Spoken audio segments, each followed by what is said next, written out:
segueing quickly to John Niles, who will be talking about rapidly progressive glomerulonephritis. John is a pioneer in ANCA disease, having been one of the first labs to identify PR3 as the antigen for ANCA, and has run a very, very busy, active vasculitis clinic for since that time. So it's a pleasure to have him give our talk on rapidly progressive glomerulonephritis. Thanks. Let's see if I can get my slide. There we go. I have no real disclosures. We do clinical trials for various companies, and I'd like to thank a lot of people along the way for what I've been able to do and to keep me employed. Today I want to talk about just briefly, like, what is the disease, how to recognize it, how to make a quicker diagnosis, pathophysiology, treatment and tools based on that physiology, strategies with those tools, and I don't think we're going to get to the special scenarios today. But the spectrum of vasculitis that I'm talking about includes GPA or WET, which used to be called Wegener's microscopic polyangiitis, which includes most alveolar hemorrhage and nephritis combinations, pulmonary renal syndrome. There's renal limited variants. There's Churg-Strauss syndrome, or EGPA. And it's all associated with just two types of ANCA. There are other types of ANCA that some people talk about, but none of them have been shown to be useful at all in this spectrum of disease.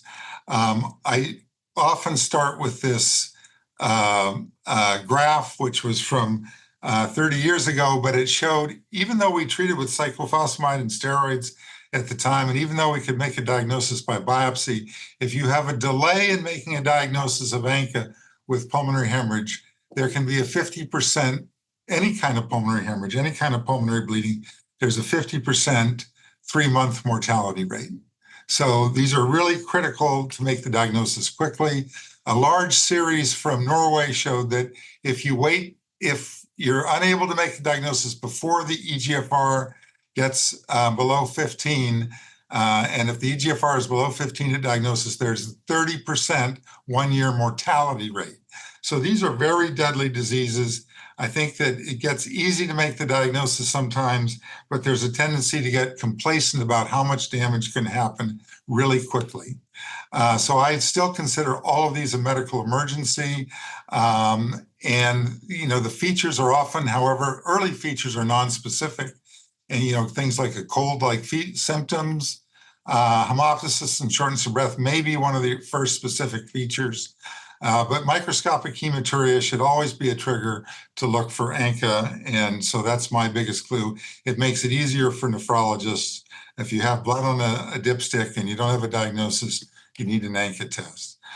There's really a broad spectrum of other features, and I'm going to flash through a few pictures, from saddle nose to exophthalmos with orbital masses to scleritis, episcleritis. This person had peripheral ulcerative keratitis and even a perforation into the orbit. Livido reticularis. This is a young man that had profound livido before his RPGN started. Palpable purpura with cutaneous vasculitis, non-healing ulcers, alveolar hemorrhage, lung nodules with cavitation, interstitial lung disease, which is usually MPO, bronchiectasis, and even mycobacterial infections. Histologically, we talk about granulomas for GPA with this necrosis and palisading histiocytes. And arteritis is fibrinoid necrosis in small vessels that can be in the kidney, lungs, or other places. This is a lung from an autopsy of a lady who had a severe alveolar hemorrhage.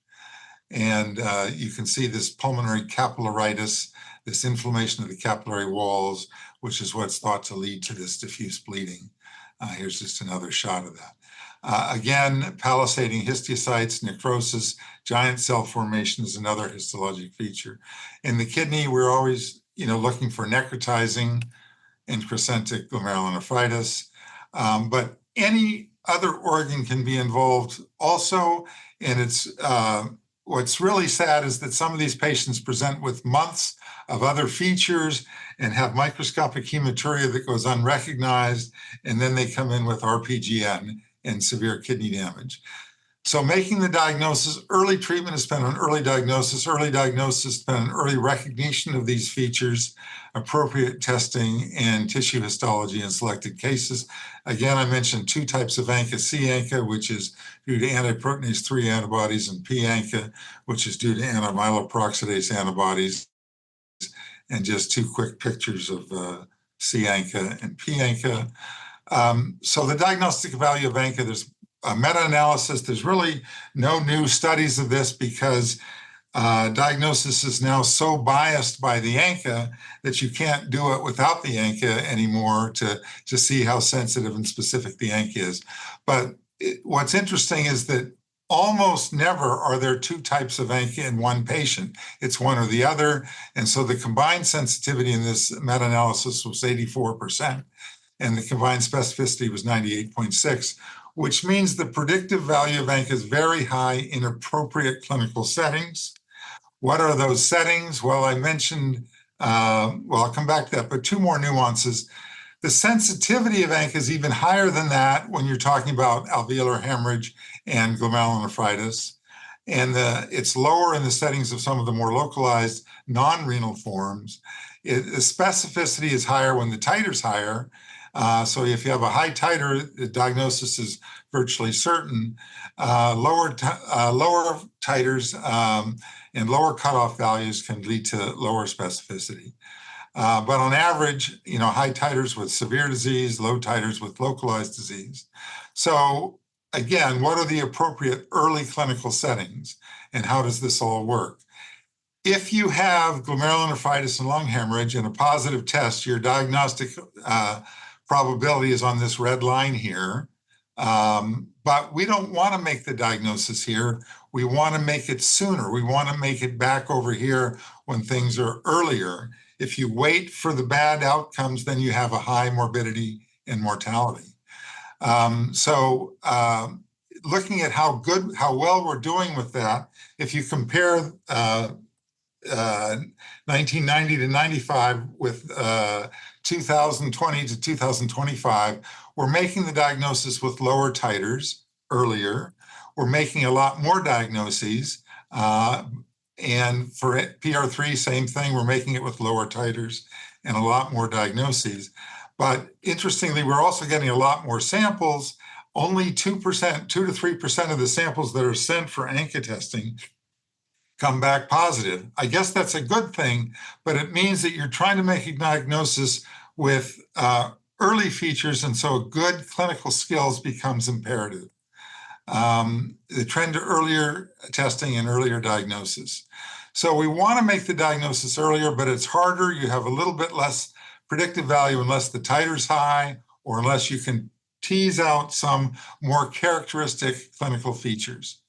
All right, so is it ANCA vasculitis, for instance, when you have a low MPO titer, and should you treat in the setting of tracheal stenosis and new hoarseness, other kind of rarer features, migratory arthritis, arthralgias, et cetera, interstitial lung disease. And certainly if you have microscopic hematuria in conjunction with that, the predictive value becomes very high. And so you're always looking for more clinical features or to try and prove a diagnosis. We've even had patients with kidney transplants with for IgA nephropathy that come back with ANCA-associated lung disease. All right, so what do you do when the clinical features are marginal? The ANCA is marginal, especially if you have other confounding diseases. If you can't be certain, you have to fall back on ongoing reassessments, serial ANCA testing, confirming the ANCA test, re-examine the clinical feature, and again, experience really counts, tissue biopsy and available lesions, but recognizing that false negative biopsies are extremely common, especially early on. And so it doesn't rule out the diagnosis. Do steroids work? Watch for emergence of other definitive features and be prepared to treat urgently if organ-threatening disease emerges. All right, so are the ANCA pathogenic? What is the pathophysiology? And we have I use a very simplistic model of understanding of this, and I think it's just always helpful when it comes to treatment. And that is that there are triggers that trigger B cells to become plasma cells that produce antibodies, and they can produce good antibodies or pathogenic autoantibodies, which I'll call ANCA. And the ANCA then in turn can lead to inflammation, activation of neutrophils, complement pathway activation, C5a release, recruitment and priming of more neutrophils. And that can lead to damage. I think of the B cells as seeds. They don't do much themselves, except they grow up into plants and reproduce and lead to production of fruit. And the fruit can either be good fruit or poison fruit. So the poison fruit, in my analogy, is analogous to this pathogenic autoantibodies, the ANCA, and the poison fruit can go on to cause disease and damage. This kind of model of how it works was solidified by the creation of an animal model following this pattern way back in 2002. And they went on to use that model to help dissect the terminal part of the damage, realizing it's the alternative pathway, starting with factor B and C5 and C5a receptor that are critical, whereas C5b through 9 and C4 were not involved, so the classical lectin pathways are not involved in the disease. So using that background and that understanding of the pathophysiology, let's look at treatment approaches, tools, and strategies. Again, this strategy that I'm proposing works for ANCA vasculitis, but I use a very similar one for membranous nephropathy, lupus, most forms of MPGN, cryoglobulin, and in other specialties, there's other diseases where a very similar pathway is involved. And so the options are to try to block the antibody production or to block the antibody effector mechanisms. And you can do both, but they really work a little bit more as one or the other. So most strategies are one or the other. So starting with blocking antibody production, we have the triggers. So blocking antibody production is here is above the line. And we have triggers. We can try and eliminate the triggers. The main triggers that we know about really is just hydralazine is far and away the main trigger that's out there. Allopurinol, propylthiouracil, and minocycline and cocaine levamisole are also kind of proven triggers, but not as common. And we then have B cells. The triggers trigger B cells or the seeds to appear, and you can try to clear the seeds or clear the B cells.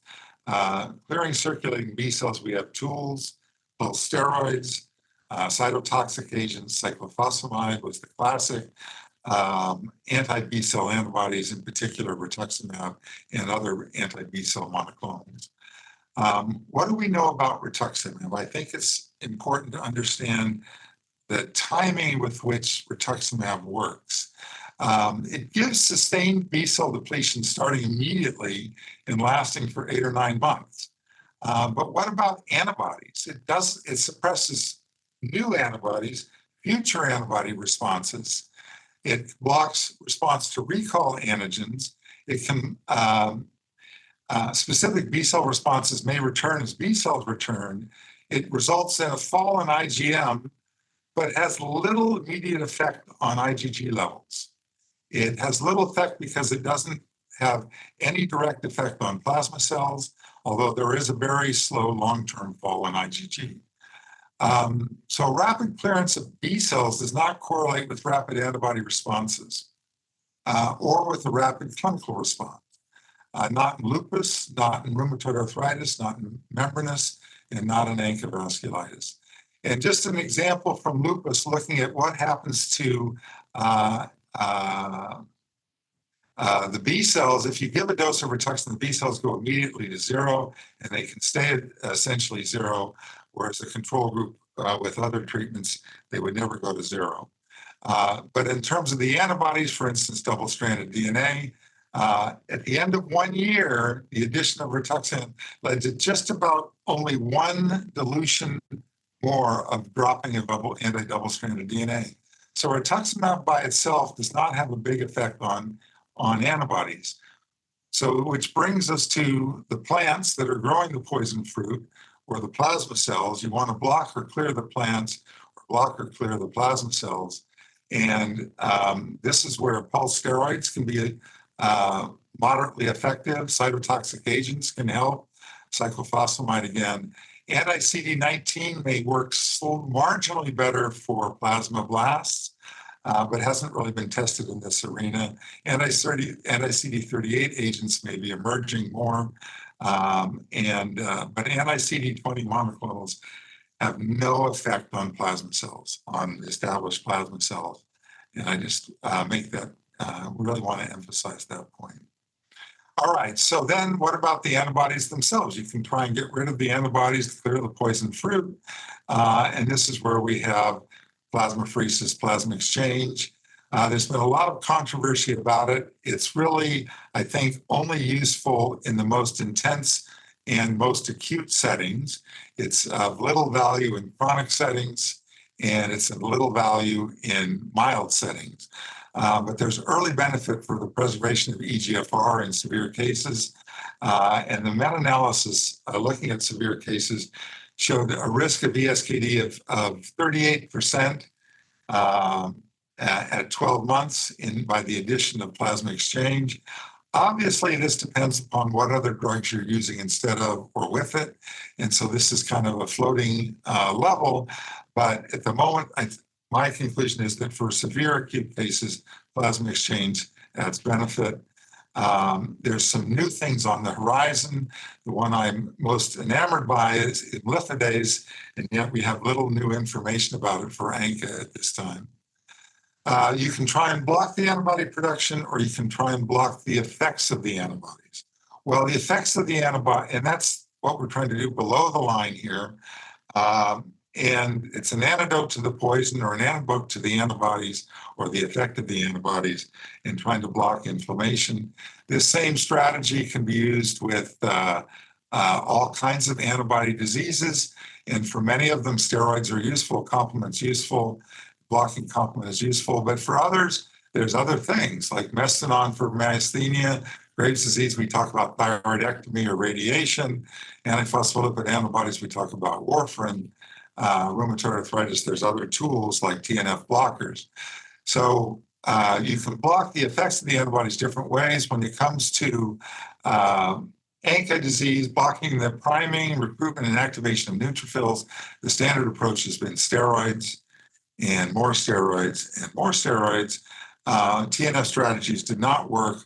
Complement blockade, anti-C5 blockade, and or C5 in general blockade does work, and that's why these tools are being studied. So anti-inflammatories, we have so looking at the whole thing, we have a variety of tools. I do want to point out at this point that the Avacopan data has been withdrawn due to irregularities in the performance of the study. So even though there's good evidence, I think, for anti-complement agents, the specifics for Avacopan have to be questioned at this point or doubted at this point. So we have a small set of tools, from steroids, cytotoxic agents, Rituxan, plasma exchange, blocking complement, and there may be other tools, and there are other tools on the horizon. And I'm not going to go through the slides except to say that there are different combinations of treatment that have been used in different eras, but they really run a pretty similar course, with the big breakthroughs being the addition of cyclophosphamide back in the 70s and 80s, and then rituximab starting in 2005 and onward. And so my take on how these things add up together is that steroids, if you consider 0% control of the disease down here at the bottom and 100% control of the disease up here at the top, steroids can work pretty quickly. They're often very powerful in high doses, but they wear off quickly, either because they're toxic or because you wean them, or because the efficacy of them tends to fade over time and can be overwhelmed. Rituxan is very slow to have action, and so you're left with the potential for gaps. I think that cyclophosphamide, our bias is that cyclophosphamide is a useful tool in this setting. Avacopan or other complement agents are unclear how powerful they may be. Plasma exchange offers a little bit of quick assist up front. Both steroids similarly, quick assist up front. And the idea is to try and add these up to get complete control of the disease early and thoroughly. And so that's the strategy with induction. And so my take is that for non-organ threatening diseases and non-organ threatening situations, you can use the standard RAVE protocol of steroids and rituximab. If you have subacute organ threatening, I use a short bridge of low-dose cyclophosphamide. For severe acute organ threatening, you can add pulse steroids, you can add a complement inhibition. Potentially for critical organ threatening, we add plasmapheresis. And if you're steroid toxic, complement agents are being examined from multiple fronts. There's a lot of new studies coming out, but avacopan has to be considered unproven at this point. And one of the goals of using all these other things is to avoid the steroid toxicity of the past and to reduce the steroids early. With acute eosinophilia, mepolizumab or other blockade of C5 are useful. I'm going to just show you our standard approach, and that is a 2-dose starting regimen of rituximab. 2-dose or 4 doses doesn't really make any difference. Prednisone, the goal is to taper it quickly, and that's part of the reason for using a short course of cyclophosphamide. And here's the levels we use. We always adjust the cyclophosphamide for renal function, and with just a kind of a crude scale here, that if they have perfect kidney function, we use 100% of that dose. But for near end-stage renal disease, it's cut in half. With that, 90% of patients have complete remission within a few months, and without plasmapheresis. So plasmapheresis does not make a difference at 4 months. It makes a difference, I believe, in the first few weeks, and that's when you want to help preserve a few more glomeruli. What happens to antibody levels during induction? IgA and IgG fall moderately. IgM falls a little faster, but ANCA falls much faster. And it's that separation that makes this a useful approach. And I'm going to skip that one. So lastly, or nextly, I want to turn to maintenance for ANCA vasculitis. What do we know about maintenance? We know that without some form of maintenance therapy, over 60% of people will relapse within a few years. Even with maintenance therapy, almost every trial before Rituxan showed 30% or more relapses within 3 to 5 years. When they compared mycophenolate versus azathioprine for maintenance, the mycophenolate arm had a 60% relapse. Azathioprine had almost a 50% relapse rate by 4 years. So not very good success with these maintenance arms. If you look after Rituxan, relapse rates are over 60% within a few years. They can be divided a little bit. Those that have rapid B-cell return have higher relapse rates, and those that have slow B-cell return have a little bit lower relapse rates within the time frame of the study. So maintenance therapy for vasculitis, you have options. You can stop and wait for relapse and retreat, and some centers say that and recommend that. But if you have renal involvement, there was one study a few years back that suggests that you lose on average, an additional 10 mLs of EGFR or GFR if you stop, have a relapse, and have to retreat. So that can add up progressively. The old forms of maintenance were inadequate unless you maintained steroids with them, which of course has its own toxicity. What about rituximab maintenance therapy? We looked at standard just sticking to treatment with rituximab every 6 months for a long period of time. And we found that continuous B-cell with Rituxan, you were able to wean off all other immunosuppression, and virtually all patients come off steroids. And there was only a 5% major relapse rate in 5 years. So a very low relapse rate if you stay on Rituxan with B-cell depletion. And with that, the IgG level really does not come down much. IgA and IgM continue to fall, and the ANCA, if there's any left by the time you start maintenance, it continues to fall. And the survival rate in this trial matched that for age, sex, and race matched controls. So they had excellent long-term survival. Well, I shouldn't say long-term, excellent 5-year survival. The French did a very similar study. They looked at the long series of Rituxan alone for maintenance, and they found only a 5% major relapse rate at 2 years.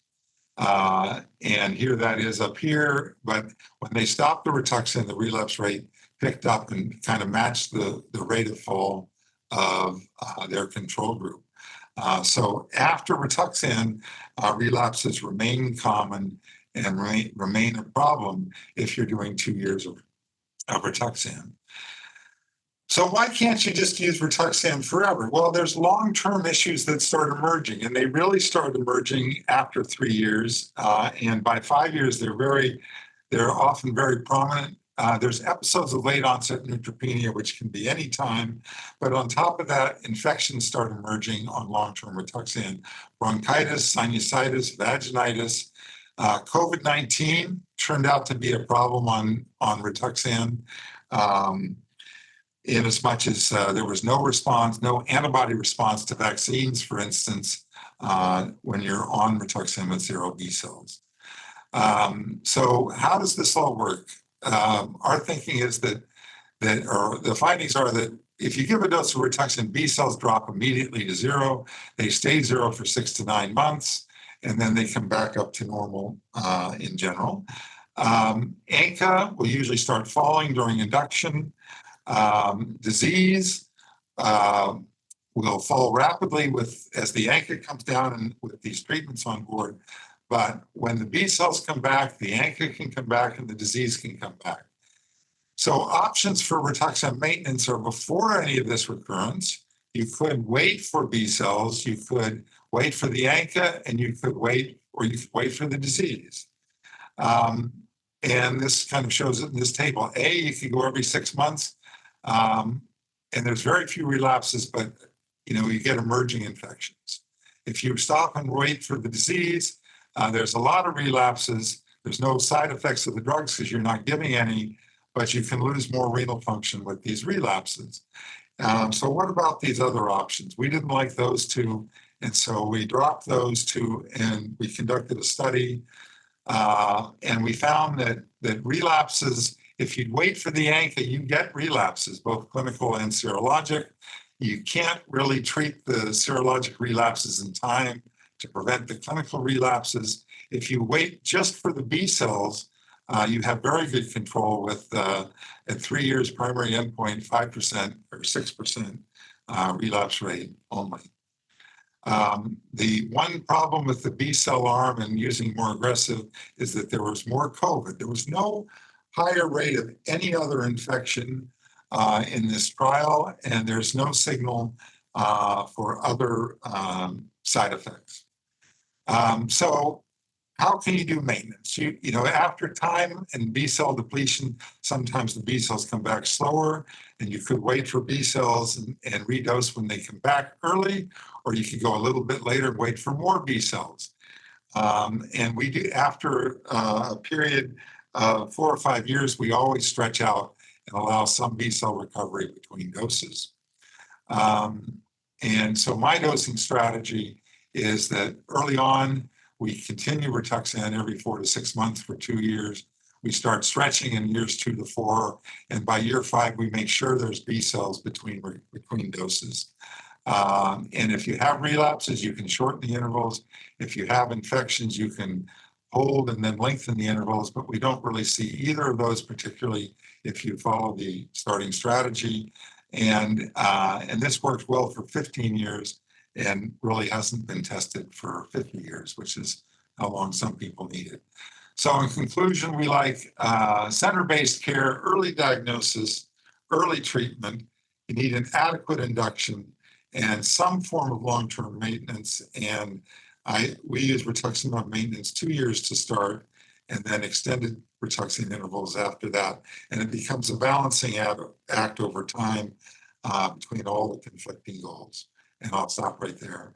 I've tried to make this as simple as possible conceptually, but not over simple.